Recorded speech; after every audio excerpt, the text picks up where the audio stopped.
ಆತ್ಮೀಯ ವಿದ್ಯಾರ್ಥಿಗಳೇ, ಇಂದಿನ ತರಗತಿಗೆ ನಿಮಗೆಲ್ಲರಿಗೂ ಸ್ವಾಗತ. ನಾನಿಂದು ನಿಮ್ಮೊಂದಿಗೆ ಹಂಚಿಕೊಳ್ಳಲಿರುವ ಪಾಠ ಭಾರತಕ್ಕಿರುವ ಸವಾಲುಗಳು ಹಾಗೂ ಅವುಗಳ ಪರಿಹಾರೋಪಾಯಗಳು. ಈ ಪಾಠ ಸಾಮಾನ್ಯವಾಗಿ ಪ್ರತಿನಿತ್ಯ ಇಲ್ಲಿರುವ ಕಲಿಕಾಂಶಗಳು ನೋಡ್ತಾ ಇರ್ತೇವೆ. ವಾರ್ತಾಪತ್ರಿಕೆಗಳಲ್ಲಿ, ಮಾಧ್ಯಮಗಳಲ್ಲಿ ಬರ್ತಾ ಇರ್ತದೆ. ಆದರೆ ಪಠ್ಯಪುಸ್ತಕದಲ್ಲಿ ಏನು ಕೊಟ್ಟಿರ್ತಾರೋ ಆ ವಿಷಯಕ್ಕೆ ಸಂಬಂಧಿಸಿದಂತೆ ಮಾತ್ರ ಬರೆದರೆ ಇಲ್ಲಿ ಅಂಕ ಸಿಗುತ್ತೆ. ಬಿಡ ಸಮಾಜ ವಿಜ್ಞಾನ ಇನ್ನೆಲ್ಲ ಬದಲು ಮಾಡಿಸ್ಕೊಡ್ತಾರೆ. ಅದು 100ಕ್ಕೆ 100ರಷ್ಟು ಸುಳ್ಳು. ಅಂತಹ ಭಾವನೆ ಏನಾದರೂ ಇಟ್ಕೊಂಡಿದ್ದೆ ಆದರೆ ಬಿಟ್ಟುಬಿಡಿ. ಪಠ್ಯಪುಸ್ತಕದಲ್ಲಿರುವಂಥ ವಿಷಯಗಳಿಗೆ ಸಂಬಂಧಿಸಿದ ವಿಷಯಗಳನ್ನು ಬರೆದ್ರೆ ಮಾತ್ರ ಅಂಕ ಸಿಗ್ತದೆ, ಇಲ್ಲಾಂದರೆ ಅಂಕ ಸಿಗೋದಿಲ್ಲ. ಸ್ವಾತಂತ್ರ್ಯ ನಂತರ ಭಾರತ ಎದುರಿಸುತ್ತಿರುವ ಸಮಸ್ಯೆಗಳಾವುವು? ಇದು ಪ್ರಶ್ನೆ. ಕೋಮುವಾದ, ಅನಕ್ಷರತೆ, ಮಹಿಳಾ ಸ್ಥಾನಮಾನ, ಆರ್ಥಿಕ ಅಸಮಾನತೆ, ಜನಸಂಖ್ಯೆಯ ಹೆಚ್ಚಳ, ಬಡತನ, ಲಾಭಕೋರತನ, ಪ್ರಾದೇಶಿಕವಾದ, ಭ್ರಷ್ಟಾಚಾರ, ಕಳ್ಳಸಾಗಾಣಿಕೆ. ಈ ಅಂಶಗಳನ್ನು ಬರೆದ್ರೆ ಮಾತ್ರ ಅಂಕ ಸಿಗುತ್ತೆ. ಇಲ್ಲ ಅಂದರೆ ಗೊತ್ತಿದೆ ನಿಮಗೆ ಮುಂದೆ ಏನು ಸಿಗುತ್ತೆ ಅಂತ. ಕೋಮುವಾದದ ದುಷ್ಪರಿಣಾಮಗಳೇನು? ಅಥವಾ ಕೋಮುವಾದ ದೇಶದ ಐಕ್ಯತೆಗೆ ಮಾರಕ ಹೇಗೆ?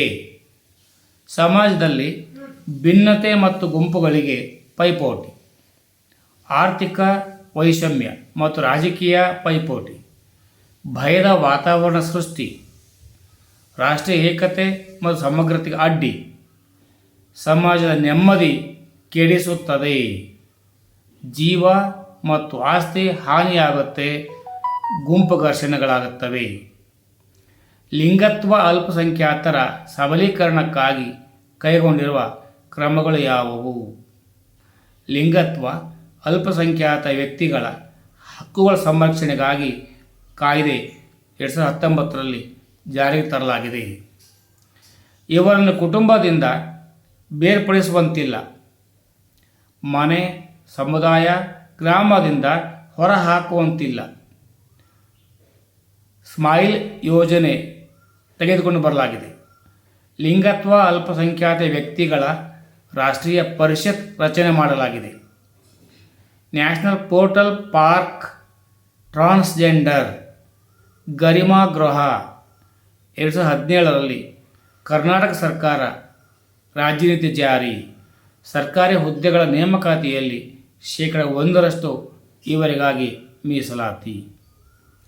ಅನಕ್ಷರತೆಯನ್ನು ನಿವಾರಿಸಲು ಸರ್ಕಾರ ಕೈಗೊಂಡ ಕ್ರಮಗಳೇನು?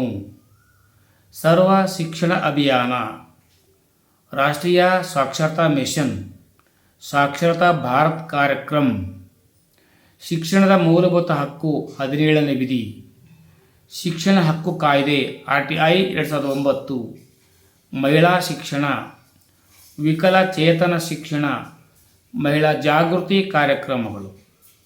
ಭ್ರಷ್ಟಾಚಾರ ವಿವಿಧ ರೂಪಗಳು ಯಾವುವು? ಅಥವಾ ಭ್ರಷ್ಟಾಚಾರದ ಜಾಲದಲ್ಲಿ ಸೇರಿಕೊಂಡಿರುವ ಅಂಶಗಳಾವುವು? ಅಥವಾ ಭ್ರಷ್ಟಾಚಾರದಿಂದ ಆಗುವ ಪರಿಣಾಮಗಳು ಯಾವುವು? 1. ತೆರಿಗೆ ಕಳ್ಳತನ. 2. ಅಕ್ರಮ ದಾಸ್ತಾನು. 3. ಕಳ್ಳ ಸಾಗಾಣಿಕೆ. 4. ಆರ್ಥಿಕ ವಂಚನೆ. 5. ಮೋಸಗಾರಿಕೆ. 6. ವಿದೇಶಿ ವಿನಿಮಯದ ಕಾನೂನು ಉಲ್ಲಂಘನೆ. 7. ಔದ್ಯೋಗಿಕ ವಂಚನೆ. ಇಲ್ಲಿ ನೋಡಿರಿ, ಅಕ್ರಮ ದಾಸ್ತಾನು. ಸಿಲಿಂಡರ್ ಗ್ಯಾಸ್ ನಮ್ಮಲ್ಲಿ ಎಲ್ಲ ಗ್ರಾಹಕರು ಸಿಗುವಂತಿದ್ದರೂ ದಾಸ್ತಾನುಗಾರರು ಅಕ್ರಮವಾಗಿ ಇಟ್ಕೊಂಡು 1ಕ್ಕೆ 4ರಷ್ಟು 5ರಷ್ಟು ಹಣ ಕೇಳ್ತಿರೋದನ್ನು ನೋಡಿಯೇ ಇರ್ತೀರ, ಅದು ಅನುಭವಕ್ಕೆ ಬಂದಿರುತ್ತೆ. ಭ್ರಷ್ಟಾಚಾರ ನಿಯಂತ್ರಣ ಕ್ರಮಗಳನ್ನು ತಿಳಿಸಿ. ಪ್ರಬಲ ರಾಜಕೀಯ ಇಚ್ಛಾಶಕ್ತಿ, ಸಾರ್ವಜನಿಕ ಸಹಕಾರ, ಒಳ್ಳೆಯ ನಾಯಕತ್ವ, ಉತ್ತಮ ಅಧಿಕಾರಿ ವರ್ಗ, ಲೋಕಪಾಲ ಮತ್ತು ಲೋಕಾಯುಕ್ತ ಸಂಸ್ಥೆ, ಕಠಿಣ ಶಿಕ್ಷೆ, ಶೀಘ್ರ ನ್ಯಾಯದಾನ, ಸರ್ಕಾರಿ ಕಚೇರಿಗಳಲ್ಲಿ CC ಕ್ಯಾಮರಾಗಳ ಅಳವಡಿಕೆ. ಇವು ಬರೀ ಕಾನೂನುಗಳಾಗಿರಬಾರ್ದು. ಪ್ರತಿಯೊಬ್ಬರು ಇದನ್ನು ಕಡ್ಡಾಯವಾಗಿ ಪಾಲನೆ ಮಾಡಿದ್ದೇ ಆದಲ್ಲಿ ಭ್ರಷ್ಟಾಚಾರ ನಮ್ಮಲ್ಲಿ ಇರುವುದಿಲ್ಲ ಎಂದು ಹೇಳಬಹುದಾಗಿದೆ. ಮಹಿಳಾ ಸ್ಥಾನಮಾನ ಉತ್ತಮಪಡಿಸಲು ನಿಮ್ಮ ಸಲಹೆಗಳೇನು?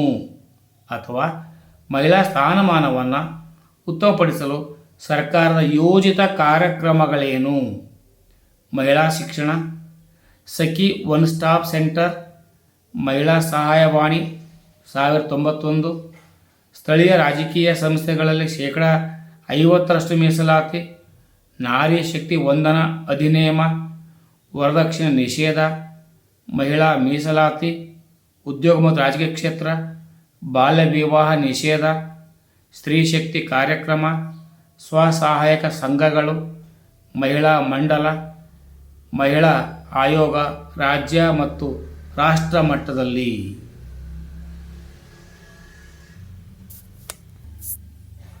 ಅದು ವಿದ್ಯಾರ್ಥಿಗಳೇ, ನಿಮ್ಮ ಕಡೆ ಸೇವ್ ಮಾಡಿ ಇಟ್ಕೊಳ್ಳಿ, ಚೆನ್ನಾಗಿ ಅಭ್ಯಾಸ ಮಾಡಿ, ಪರೀಕ್ಷಾ ಭಯದಿಂದ ಹೊರಗಡೆ ಬನ್ನಿ. ನಿಮ್ಮ ಶಾಲೆಗೆ ನೀವೇ ಪ್ರಥಮರಾಗಿ ಹೊರಬರಬೇಕೆಂಬುದು ನನ್ನ ಹೃದಯ ತುಂಬಿದ ಮಾತು. ಎಲ್ಲರಿಗೂ ಶುಭವಾಗಲಿ. ಸರ್ವೇ ಜನೋ ಸುಖಿನೋ ಭವಂತು. ಜೈ ಹಿಂದ್, ಜೈ ಕರ್ನಾಟಕ, ಜೈ ಭಾರತ ಮಾತೆ. ಯಾರೆಲ್ಲ ಸಬ್ಸ್ಕ್ರೈಬ್ ಮಾಡಿಕೊಂಡ್ರೆ ಸಬ್ಸ್ಕ್ರೈಬ್ ಮಾಡ್ಕೊಳ್ಳಿ. ನನ್ನ ಧ್ವನಿಗೆ ಇನ್ನಷ್ಟು ಬೆಂಬಲ ನೀಡಿ. ಎಲ್ಲರಿಗೂ ಶುಭವಾಗಲಿ. ಇದರ ಈ ಪಾಠದ ವಿಷಯವನ್ನು ಮುಂದಿನ ಸಂಚಿಕೆ ಮತ್ತೆ ತರಲಿದ್ದೇನೆ. ಎಲ್ಲರೂ ಒಳ್ಳೆಯದಾಗಲಿ.